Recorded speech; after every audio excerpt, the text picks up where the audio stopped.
ओम शांति। 20 और 68 प्रातः क्लास चल रहा था।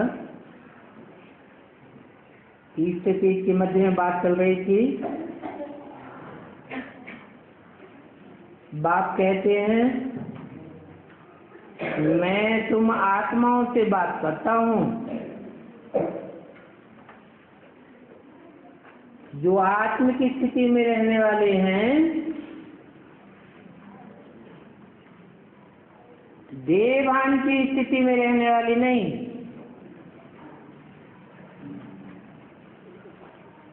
कब? जब मैं आकर के पढ़ाई पढ़ाता हूँ और उस आत्मिक स्थिति की पढ़ाई में जो पास होते हैं,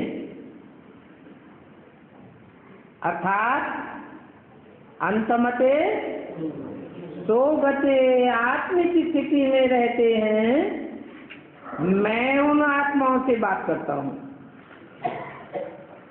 अर्थात मैं आत्माओं का बाप हूँ।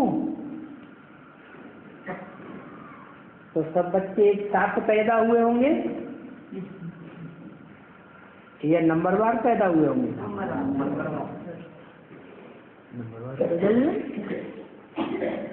दुनियावी बच्चे होते हैं वो तो शरीर के साथ पैदा होते हैं।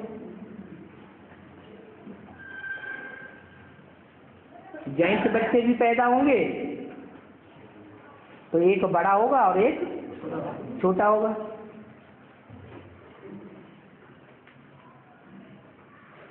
और यहाँ तो सब आत्मा रूपी सूक्ष्म ज्योति बिंदु आत्मा रूपी एक जैसे बच्चे हैं ना,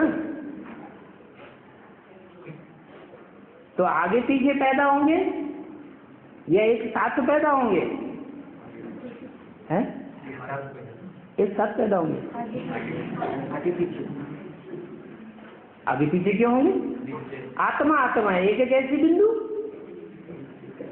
कोई छोटी बड़ी आत्मा तो है नहीं, और इतनी सूक्ष्म है कि ना आंखों से तो क्या, डॉक्टरों के यंत्रों से भी देखी नहीं जा सकती। तो एक साथ पैदा होने में क्या मुसीबत आती है? जन्म मरण के चक्कर में आती है ना। वो तो सभी आते हैं। जो 2 जन्म लेंगे, कम जन्म लेंगे, वो 7 जन्म मरण के चक्कर में आते हैं।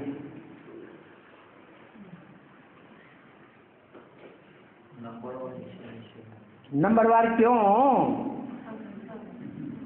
क्योंकि पार्ट नंबरवार भरा हुआ है।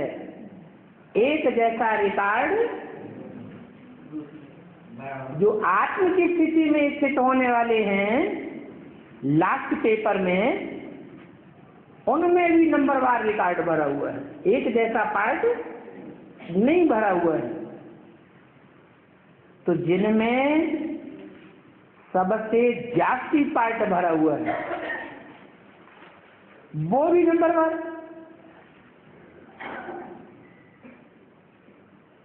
और जो अव्वल नंबर पार्टधारी होगा वो तो हीरो पार्टधारी हुआ। वो आत्म की स्थिति में पहले टिकेगा या दूसरी आत्मा पहले टिकेगी? इसका मतलब ये हुआ कि जितना लंबा पार्ट उतना पहले प्रत्यक्ष होने वाली पावरफुल आत्मा है। और जब बाप आते हैं तो बाप के सन्मुख पार्ट बजाने वाली, सन्मुख अनुभव करने वाली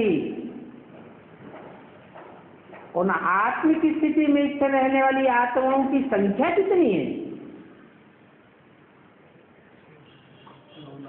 हैं? 4.5 लाख। 4.5 लाख ऐसी आत्माएं हैं जो शरीर के साथ पढ़ाई पढ़ती हैं, बाप के सन्मुख बैठकर और बाप के सन्मुख ही फाइनल पेपर में आत्मिक स्थिति में पास होकर दिखाती है। कोई पहले पास होते, कोई बाद में पास होते। तो मैं आत्माओं का बाप हूँ। जो आत्मिक स्थिति में नहीं टिक पाते हैं या परसेंटेज में टिक पाते हैं, तो थोड़ा बहुत देहभान रह जाता है, उनका बाप नहीं।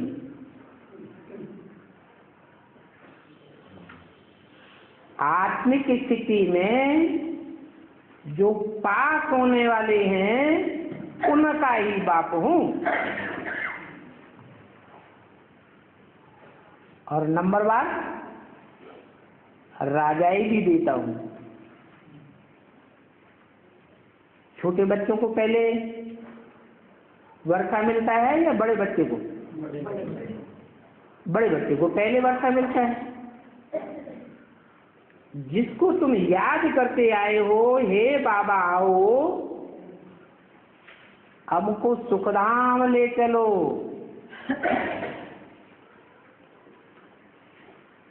कब से आप चलते आए? द्वापर युग के पहले जन्म से ही याद करते आए हो। मना टोटल 63 जन्मों से तुम याद करते आए हो कि हमको सुखधाम ले चलो। सुखधाम का वर्षा याद आता है। कहते रहे दुख हरो और सुख दो। कलयुग में होते हैं दुख। परसेंटेज दुखों की ज्यादा है और सुखों की कम। तो कहेंगे कलयुग है टोटली दुखधाम।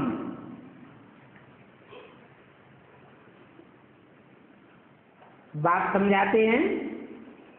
तुम काम शिक्षा पर बैठ काले तमो प्रधान बन पड़े हो। तो अब क्या करो?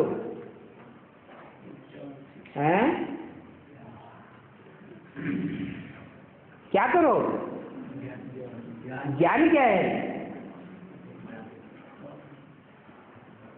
काम माने कामना, इच्छा। इच्छाएं बढ़ती गई तो काले बनते गए। तो अब क्या करें?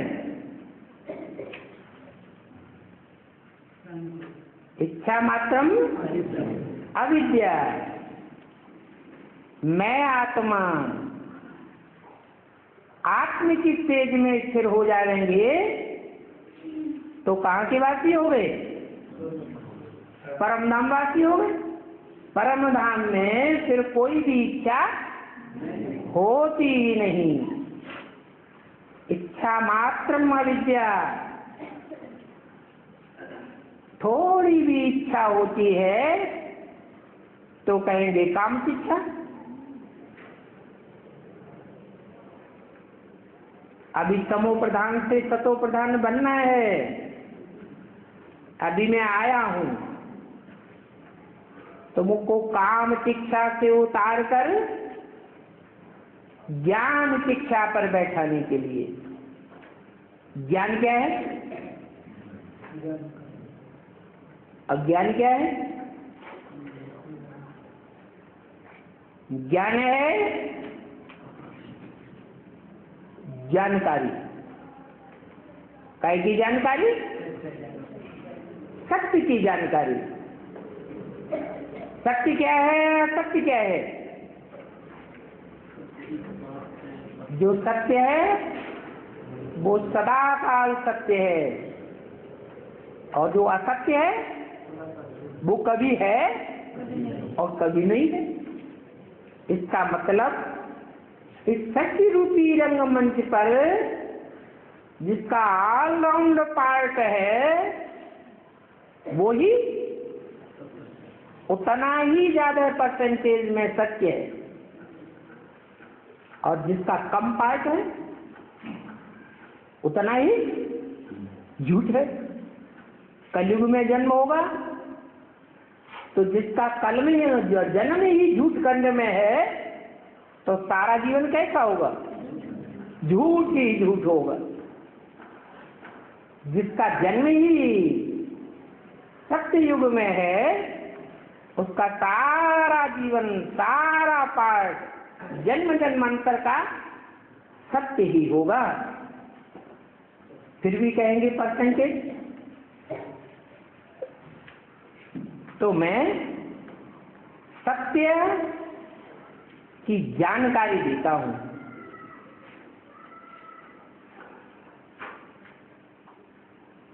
एक सत्य है, सारी मनुष्य शक्ति का बीज, और उससे भी ज्यादा सत्य क्या है? जो सदा शिव कहा जाता है, जो सदा शिव कहा जाता है, वो कौन है? एक सेकंड मात्र के लिए भी कभी असत्य नहीं होता। वो सदा ही परम धाम वासी है, सदा ही यह भोक्ता है। उसके लिए कहेंगे सदा ही इच्छा मात्रम अविद्या। किसके लिए? इस सृष्टि पर पार्ट बजाने वाला ऐसा कौन है जो सदा ही इच्छा मात्रम अविद्या है? कोई है? अरे भूल गए? शिव। अरे जो सदा ही सत्य है उसी को भूल गए। है सी भी सत्य। सिख लोग क्या कहते हैं? है सी भी सत्य, हो सी भी सत्य। और सत्य ही था।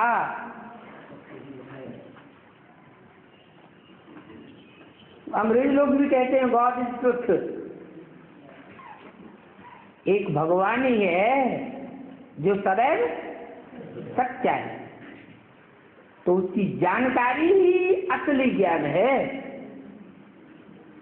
अगर उसकी जानकारी नहीं और सारी दुनिया के अणु अणु की जानकारी है,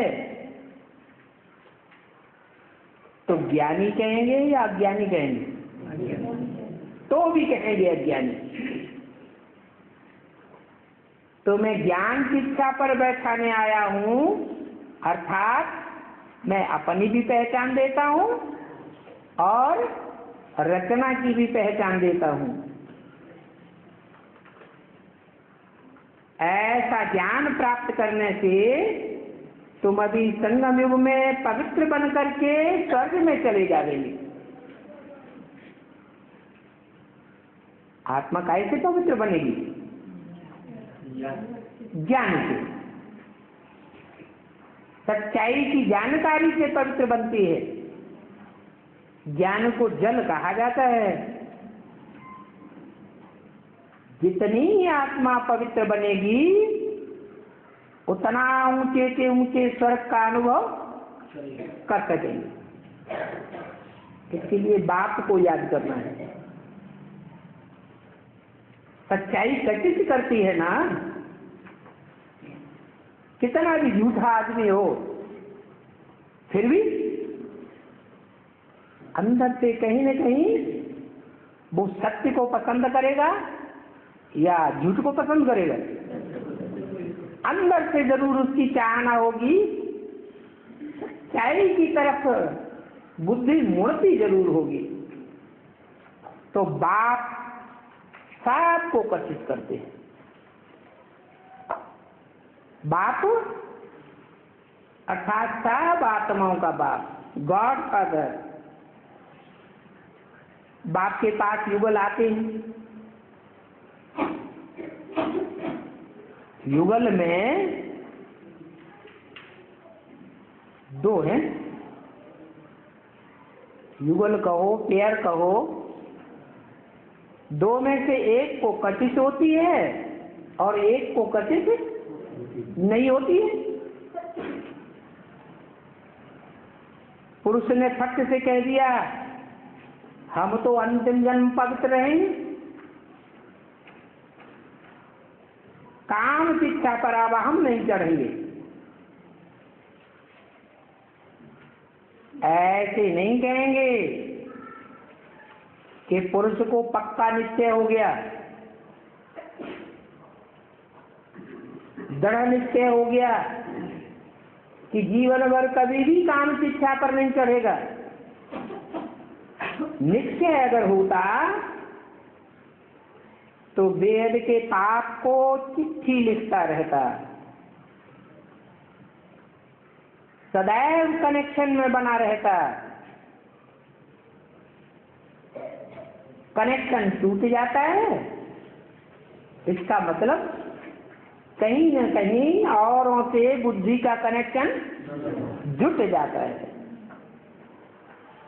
तो निश्चय बुद्धि कहें। सुना है पवित्र रहते हैं, लोगों ने सुनाया, बाप सुनते हैं कि हाँ ये पवित्र रहते हैं। बाकी बाप तो फिर भी कहेंगे बाप की पहचान कुछ भी नहीं है। अगर बाप की पूरी पहचान हो जाए, सच्चाई की पूरी पहचान हो जाए, तो फिर जीवन भर कभी भी बाप को भूल ही नहीं सकते, कनेक्शन तोड़ ही नहीं सकते।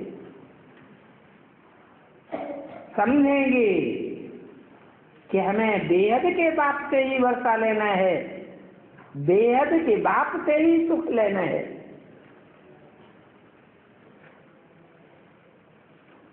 इसके लिए मुरली सुननी चाहिए, मुरली पढ़नी चाहिए, समझनी चाहिए।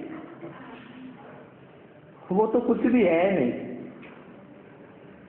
नहीं तो बाप तो समझाते हैं मुरली से प्यार माना मुरलीधर से प्यार।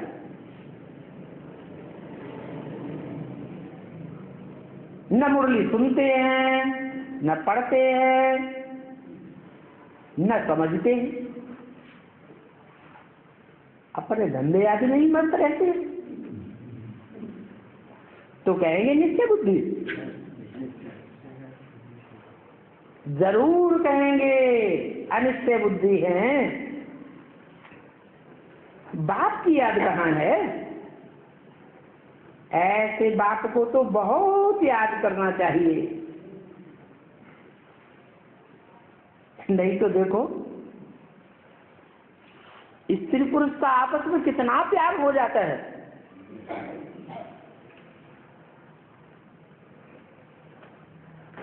पहला पहला प्यार जब होता है तो कितना अटैचमेंट हो जाता है, एक दूसरे को भूलते ही नहीं। उस प्यार से बाप के प्यार को टैली करो।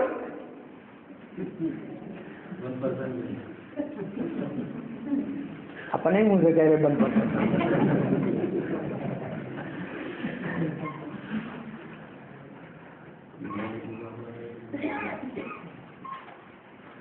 बाबा बच्चों को होना देते हैं।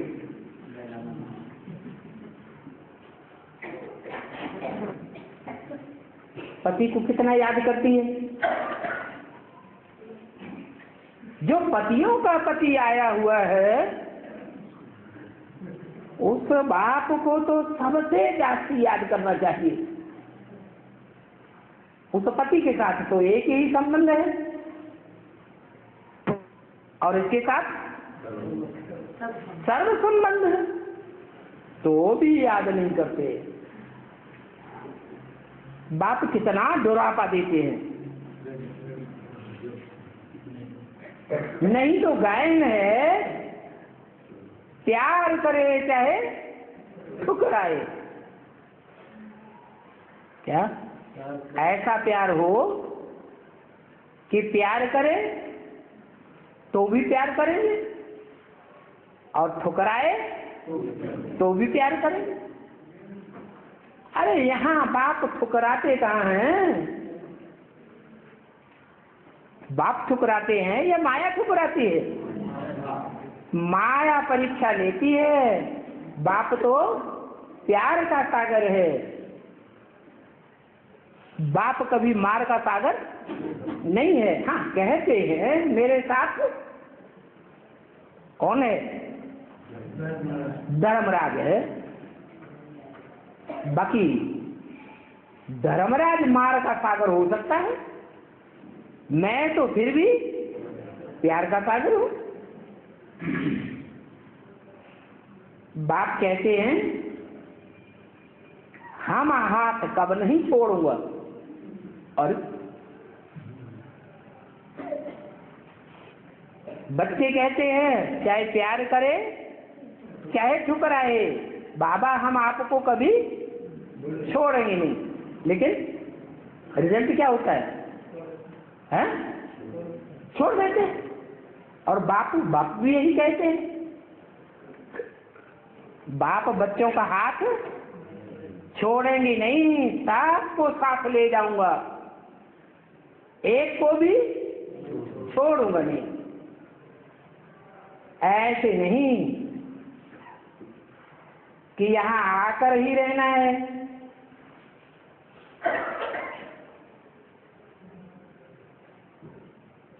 घर गृहस्थ की जिम्मेवारी है, वो छोड़ देना है और बाप के पास आकर बैठ जाना है। नहीं, लौकिक और अलौकिक में तोड़ निभाना है।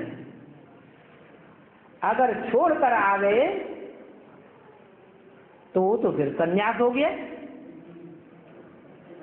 वहां जिम्मेवारी छोड़ेंगे तो क्या गारंटी है यहाँ जिम्मेवारी छोड़ करके नहीं भाग जाएंगे? हैं? जिनकी आदत पड़ी हुई है त्यागने की, हद का संन्यास करने की, वो यहां नहीं छोड़ के चले जाएंगे।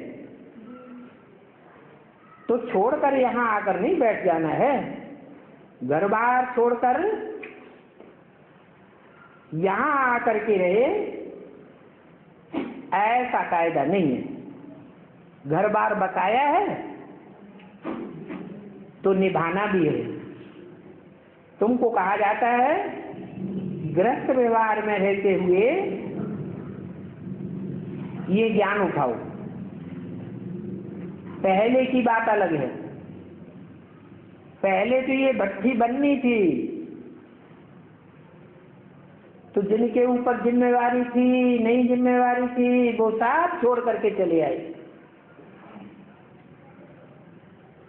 उनसे फिर इतने तैयार हुए, माना पहले सिर्फ गृहस्थी ही आए या सन्यासी भी आ गए? घर बार छोड़ने वाले भी आ गए या सिर्फ गृहस्थी ही आए? वो क्या नाम, जो छूटेले थे जिनके ऊपर कोई जिम्मेवारी नहीं थी, वो ही आए? सब आ गए। क्योंकि सन्यासी भी तो फाउंडेशन लगाना चाहिए या नहीं लगाना चाहिए? दुनिया तैयार हो रही है, दुनिया का फाउंडेशन पड़ रहा है, तो सन्यास धर्म में जाने वाली आत्माएं ही होंगी दुनिया में, आने वाली दुनिया में, या प्रवृत्ति मार्ग की ही पक्की आत्माएं होंगी? हैं? कौन होंगी? दोनों ही। इसलिए ब्रह्मा की गोद में सब ने आकर के पालना ली। और धर्मों के जो सन्यासी होते हैं, इब्राहिम, बुद्ध, क्राइस्ट, इनको प्रवृत्ति मार्ग का कहेंगे या निवृत्ति मार्ग का कहेंगे? हैं? निवृत्ति मार्ग का। ये प्रवृत्ति को निभाने वाले नहीं है, तो निवृत्ति मार्ग वाले भी आ गए। क्योंकि सारी दुनिया का फाउंडेशन तो पढ़ना ही था। अब मैं आया हुआ हूं प्रवृत्ति मार्ग का फाउंडेशन डालने के लिए या निवृत्ति मार्ग का फाउंडेशन डालने के लिए? मैं तो प्रवृत्ति मार्ग का ही फाउंडेशन डालने के लिए आया हूं। इसलिए डायरेक्शन देता हूं कि प्रवृत्ति को छोड़ना नहीं है, प्रवृत्ति की जिम्मेवारी को धारण करते हुए ये ज्ञान उठाना है। बाकी जिनके ऊपर प्रवृत्ति की जिम्मेवारी नहीं है, जैसे बहुत सी कन्याएं हैं, माँ बाप की भी कोई जिम्मेवारी नहीं, कन्याएं तो स्वतंत्र होती है। बहुत से कुमार ऐसे हैं जिनके परिवार में कई भाई हैं, कमेरे हैं, माँ बाप की जिम्मेवारी खुशी खुशी उठाए रहे हैं, स्वतंत्र हैं, तो उनको प्रवृत्ति का बोझ नहीं कहेंगे। विधवा माताएं, उनको कोई बोझ है क्या? कोई बोझ नहीं। बच्चे बड़े बड़े हो गए तो कोई बोझ नहीं है। तो आगे की बात अलग थी। आगे तो इतने सब भट्टी में तैयार होने थे, इनका बहुत अच्छा विस्तार है। जो आज में भट्टी में निकले, अगर ये विस्तार नहीं होता, ये फाउंडेशन नहीं पड़ता, तो 500-700 करोड़ की सृष्टि तैयार ही नहीं होती। हाँ, जो बाप के बन जाते हैं वो फिर अंदर के दास दासियां आदि बनते हैं। क्यों? बन तो गए बाप के, लेकिन संबंध तो बाप से जोड़ा, लेकिन क्या गड़बड़ हो गया है? कोई भी प्रकार की सेवा तो करते ही नहीं है और ही डिस्टर्ब करते हैं, तो फिर वो क्या बनेंगे? वो फिर दास दासी बन जाते हैं। तो दास दासियां बनते बनते फिर पिछाड़ी में नंबरवार पुरुषार्थ अनुसार ताज मिल जाता है। पिछाड़ी में क्यों मिलता?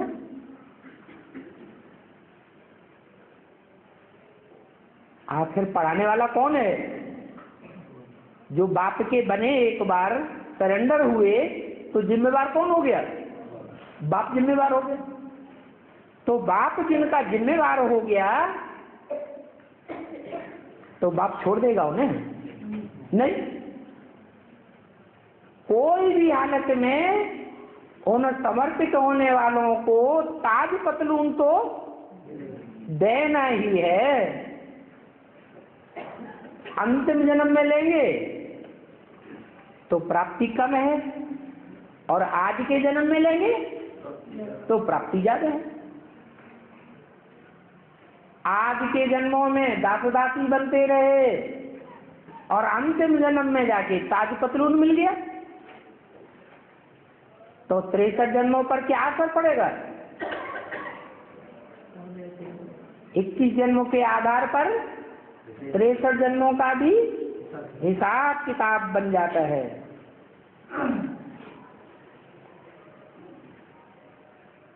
तो जो दास दासियां बनने वाले हैं या कोई भी सेवा करने वाले नहीं हैं, वर्तमान में देखा जाता है उनको भी अंत में धारणा तो होनी ही है। क्या?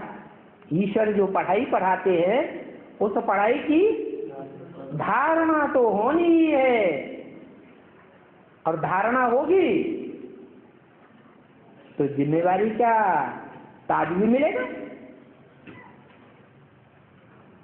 आज के अंत तक वो प्रजा में आते रहे ऐसे नहीं हो सकता। क्या कहा?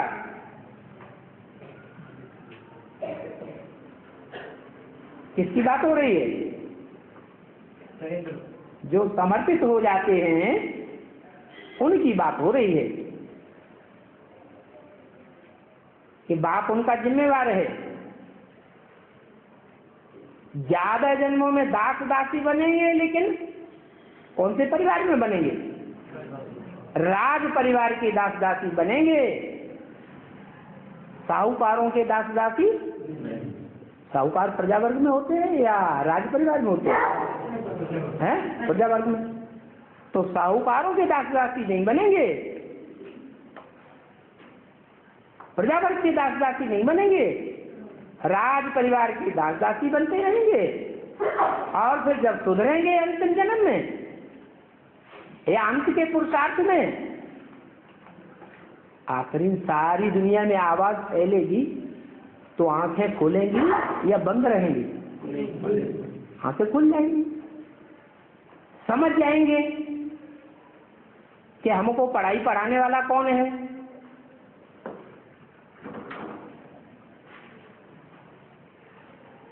हाँ, जो बाहर वाले हैं वो आकर के अंदर का नहीं बन सकते। माना राज परिवार में प्रजा वर्ग की आत्माएं जो संदेश लेती हैं और फिर चली जाती हैं, वो प्रजा वर्ग में तो आ जाते हैं। वो आकर के राजघराने में दास दासी बनते रहे, ये नहीं हो सकता। बल्लवाचारी बाहर वाले को कब अंदर नहीं आने देते हैं? कौन से आचार्य बताए? बल्लवाचारी। बल्लभ किसको कहा जाता है? गोपी बल्लभ किसको कहा जाता है? हैं? कृष्ण को कहा। वो तो कृष्ण को ही भगवान समझते हैं। अब कृष्ण की तो बात नहीं है, यहाँ तो शिव बाबा की बात है।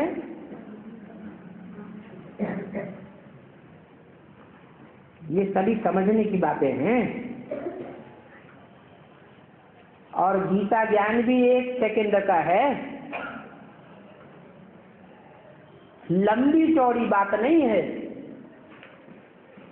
क्या है 1 सेकंड का ज्ञान? गीता का सार क्या है? 2 शब्दों में, मन मना बोल। मेरे मन में समा जा।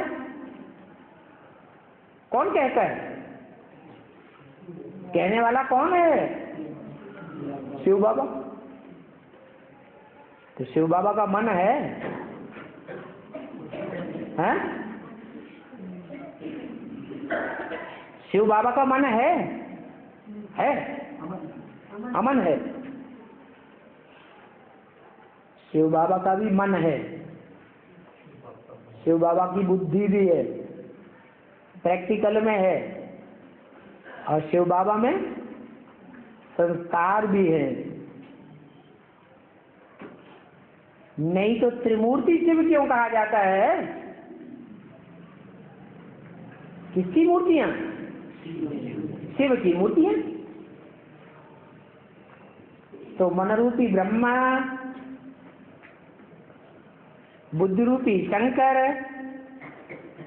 और विष्णु रूपी संसार शक्ति, ये 3 शक्तियां हैं। भगवान की ही 3 शक्तियां हैं। तीनों ही शक्तियां, मन जिसे ब्रह्मा कहा जाता है, जब संपूर्ण बनता है तो मन चलायमान रहता है या एकाग्र हो जाता है? जैसे तराजू का कांटा है, दोनों तरफ बराबर हो जाएगा तो एकाग्र होगा, और कम ज्यादा हुआ तो हिलता डुलता रहेगा। तो ऐसे ही बैलेंस की पावर है। ये बुद्धि का कांटा एकाग्र हो जाता है तो मन कंट्रोल आ जाता है। तो बताओ, जो गीता 1 सेकंड का ज्ञान है, जिसके लिए कहते हैं ब्रह्मा तो विष्णु, कितना टाइम लगता है? 1 सेकंड लगता है ब्रह्मा को विष्णु बनने में।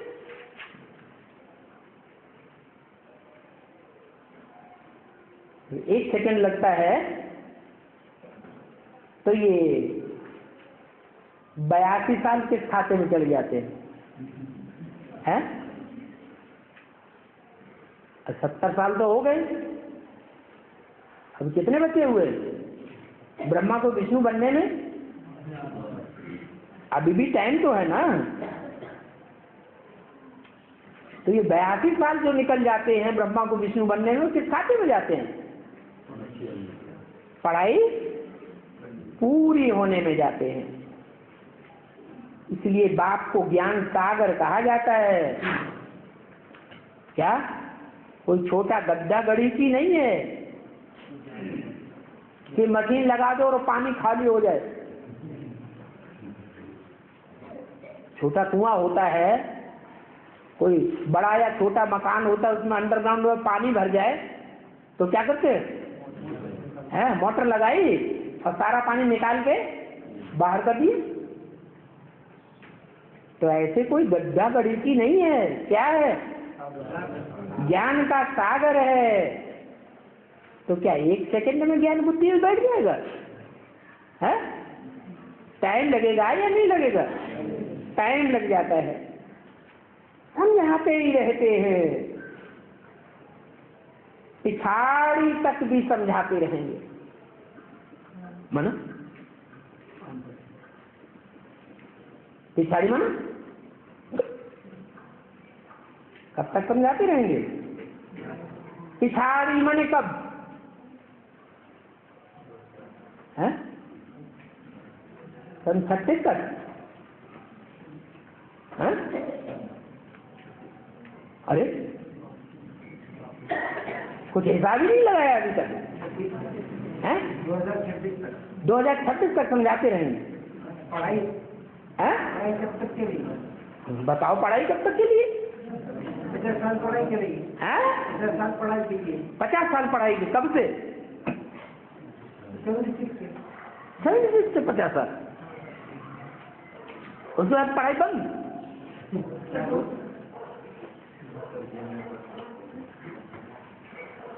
पढ़ाई चाहे टीचर पढ़ाए और चाहे पढ़ाई मॉनिटर पढ़ाए। टीचर 6 महीने की छुट्टी चला गया तो पढ़ाई बंद हो जाती है क्या? कि चालू रहती है? चालू रहती है। तो सुप्रीम सोल तो सुप्रीम टीचर है, लेकिन टीचर, सुप्रीम टीचर आप समान किसी को बना के जाता है? ऐसे ही चला जाता है? किसको बना के जाता है? हैं? अरे किसी को बना के जाता है? किसको बना के जाता है? जिसका नाम शिव के साथ ऐड कर दिया जाता है। कहते हैं शिव शंकर भोलेनाथ। तो एक बच्चे की तो पढ़ाई है जिसके लिए बाप शिव रुके हुए हैं। उस बच्चे की पढ़ाई होने के बाद फिर पढ़ाने वाले एक हैं या 2? प्रवृत्ति मार्ग वाले हैं या निवृत्ति मार्ग वाले हैं? राम और कृष्ण सच्चे रूपी रंगमंच के माँ बाप हैं और ये 2 पढ़ाई पढ़ाने वाले हैं। इनके द्वारा सृष्टि में जो भी मनुष्य मात्र है 500-700 करोड़ ब्राह्मणत्व की पढ़ाई सब पढ़ेंगे या कोई ब्राह्मण बनेंगे कोई नहीं बनेंगे? हैं? चलो नीति कुरी के ब्राह्मण बनेंगे, लेकिन ब्राह्मण तो बनेंगे। ब्राह्मणों की 9 कुरियां गाई हुई हैं। तो आस्तिक धर्म भी कितने हैं? 9 धर्म हैं आस्तिक। आर्य समाजियों को भी तो पूरा नास्तिक तो नहीं कहेंगे, निराकार को तो मानते हैं क्या? साकार को नहीं मानते, लेकिन साकार जब निराकारी स्टेज पकड़ लेता है तो मानते हैं या नहीं मानते हैं? वो भी मानते हैं। तो दुनिया में जो भी 500-700 करोड़ मनुष्य आत्माएं हैं, सब पढ़ाई पढ़ती हैं। तो पढ़ाई पिछाड़ी तक भी चलती रहेगी। पिछाड़ी माने है 2036 तक भी पढ़ाई चलेगी। अब कोई पढ़े या न पढ़े,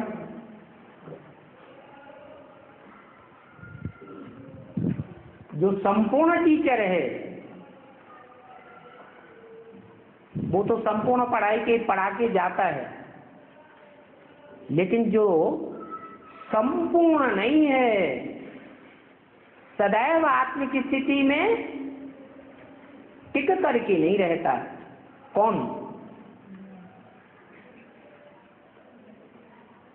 कौन ऐसी आत्मा है जो संगम युग में सदैव मर्यादा पुरुषोत्तम का पाठ नहीं बजाती?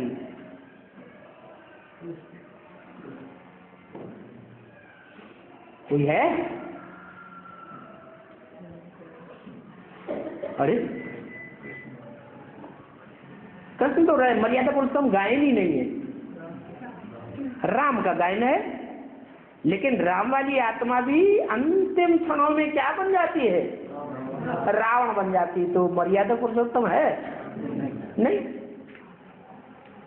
तो बोला ऐसी भी आत्माएं निकलती हैं जो अंश मात्र भी पढ़ाई नहीं पढ़ती, नास्तिक की नास्तिक ही रह जाती है। उनको बाप का वर्षा नहीं मिल पाता। बाप का वर्षा क्या है? हैं? सुख और शांति का। जब राजधानी स्थापन हो जाएगी, तुम कर्मातीत अवस्था को आ जाएंगे, फिर नंबरवार ज्ञान पूरा हो जाएगा। किसका? जो भी राजाई प्राप्त करने वाले धर्म हैं, कौन कौन से हैं? जितने भी धर्म हैं, जिन्हें धर्म कहें, आस्तिक कहें, वो कितने धर्म हैं? 9 हैं। जो ब्राह्मण बनते हैं वो आस्था वाले तो हैं, ब्रह्मा के बच्चे तो बनते हैं। तो जो ब्रह्मा के बच्चे बनते हैं, आस्तिक हैं, उन धर्मों को राजाई मिलेगी अंश मात्र या नहीं मिलेगी? राजाई तो मिलेगी। राजाई मिलेगी तो उनकी राजधानी भी तैयार होगी या नहीं होगी? राजधानी तैयार होगी। एक होती है निर्विकारी दुनिया की राजधानी और एक होती है विकारी दुनिया की राजधानी। निर्विकारी दुनिया की राजधानी तो जो सदा ही निराकारी, निर्विकारी, निरहंकारी है, वो स्थापन करता है। फिर विकारी दुनिया की जो राजधानी है अनेक अनेक धर्मों में, उसका निमित्त कौन?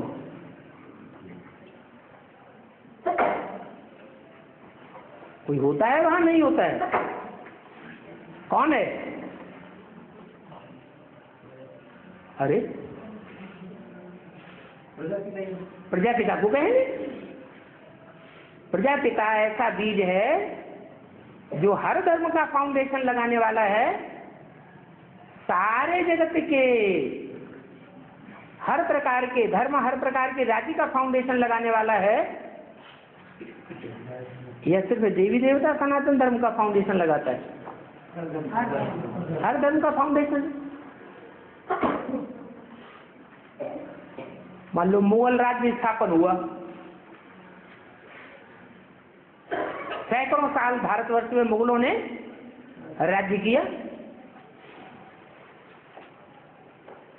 अब मुसलमानों का धर्म तो पहले ही स्थापन हो गया था। कितने साल पहले स्थापन हो गया था? मोहम्मद साहब जब आए तो मुस्लिम धर्म स्थापन हुआ 1400 वर्ष पूर्व, हुआ ना। तो धर्म जब स्थापन होता है तो जनसंख्या ना के बराबर होती है। जब जनसंख्या ही नहीं है तो राजाई किसके ऊपर होगी? जनसंख्या ही नहीं है तो राजधानी काहे की बनेगी? तो 300-400 वर्ष के बाद जब उस धर्म की जनसंख्या लाखों की तादाद में हो जाती है, तब राजाई का फाउंडेशन डालने के लिए राम वाली आत्मा और राम के साथ जो भी ग्रुप है वो सारा ही उस धर्म में जाके जन्म लेता है और उस धर्म की राजाई राजधानी स्थापन हो जाती है। जैसे मुगल सल्तनत है तो उसका फाउंडर कौन हुआ? नाम ही ड्रामा प्ले में अनुसार पड़ा हुआ है, बाबर। क्या नाम ही बाबा से पड़ा हुआ है।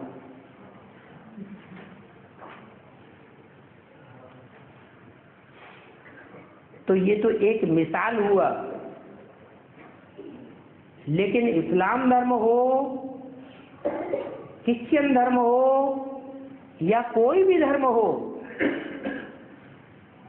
हर धर्म में राजाई स्थापन करने में पहला पार्ट सूर्यवंशी आत्माओं का है। सारी दुनिया सूर्य की औलाद है। सितारे हैं, चंद्रमा है, ग्रह उपग्रह हैं, नक्षत्र हैं, किससे रोशनी लेते हैं? सूर्य से रोशनी लेते हैं।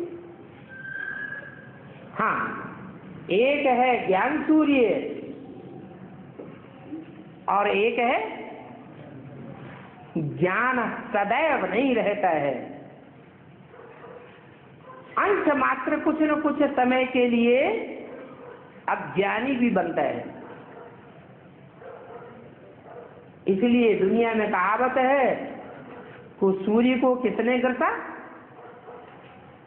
राहु ने ग्रसा। अब वास्तव में ज्ञान सूर्य को तो कोई ग्रहण कर ही नहीं सकता। हाँ, जो सर्वशक्तिवान का टाइटल है तो एक को मिला है या दो को मिला है? कौन दो? माया को भी सर्वशक्तिवान का टाइटल मिला है और जो मनुष्य सृष्टि का बाप है उसको भी सर्वशक्तिवान का टाइटल मिलता है। टाइटल अलग बात है और असली अलग बात है। जैसे प्रिंसिपल है, छुट्टी पे चला जाता है तो वाइस प्रिंसिपल का टाइटल मिल जाता है, तो सदाकाल के लिए है क्या? नहीं। तो ऐसे ही है कि हर धर्म की राजाई स्थापन करने के लिए, अल्पकाल की राजाई प्राप्त कराने के लिए जो आत्मा निमित्त बनी हुई है वो आकर के राजधानी उस धर्म की टाइम टू टाइम स्थापन करती है। तो देखो, हर बात समझनी पड़ती है। हाँ, ये कहेंगे हद के बाप से हद का वर्षा और बेहद के बाप से बेहद का वर्षा। कौन हुआ हद का बाप?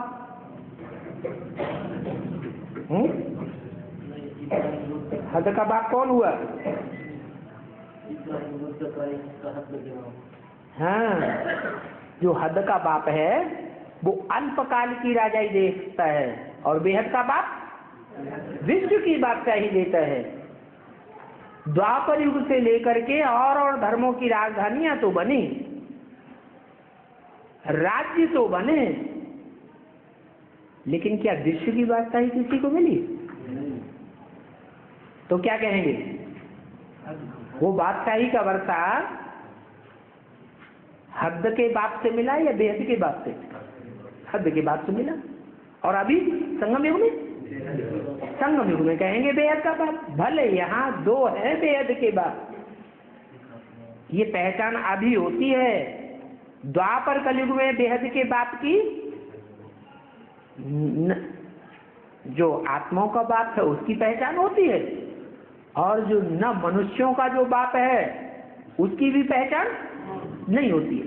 ये अभी संगम युग में पहचान होती है आत्माओं का बाप कौन और मनुष्य सृष्टि का बेहद का बाप कौन।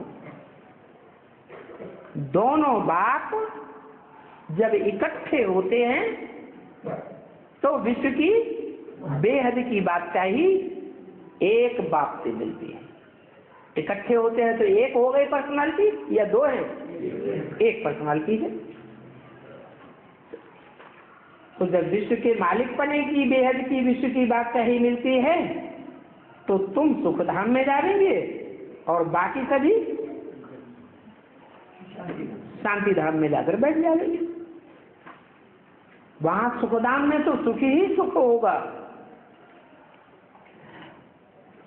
जो बेहद का सुखधाम है, बेहद का बाप देते हैं जो वर्षा, वहां सदैव सुख ही सुख होगा, अंश मात्र भी दुख नहीं होगा।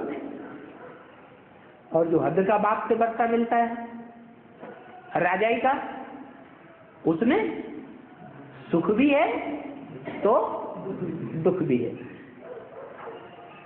अभी तुमको ये तो खातिरी है कि बाप आए हैं और हम नई दुनिया के मालिक बन रहे हैं राजयोग बल से।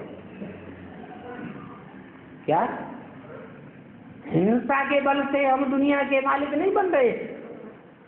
हिंसा के बल से हम राजाई प्राप्त नहीं कर रहे हैं। नहीं तो द्वापर कलयुग में जो भी राजाइयां प्राप्त हुई हैं, जो भी राजा की गद्दी ली है, वो हिंसा के बल से ली है या अहिंसा के बल से?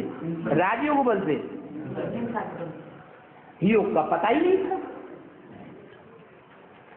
राजाएं भी भोगी और प्रजा भी भोगी। हिंसक राजाएं थे। हिंसा की राजाई अल्पकाल की राजाई है। सारे विश्व के ऊपर कोई हिंसा के बल से राजाई प्राप्त नहीं कर सकता। अच्छा, मीठे मीठे बच्चों को याद प्यार, गुड मॉर्निंग और नमस्ते। ओम शांति।